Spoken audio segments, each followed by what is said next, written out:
Andile Mngxitama launches a scathing attack on Floyd Shibambu. Andile Mngxitama is currently serving as the Umkhonto weSizwe Party, the MKP, Member of Parliament. So he has gone on to Twitter, now known as X, to launch a scathing attack on Floyd Shibambu, referring to Floyd Shibambu as Jonas Savimbi.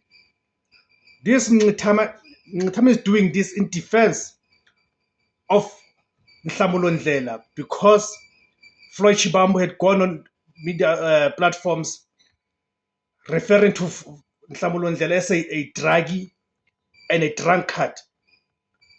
So Mngxitama felt it important for him to go on Twitter and defend Nhlanhla Ndlela.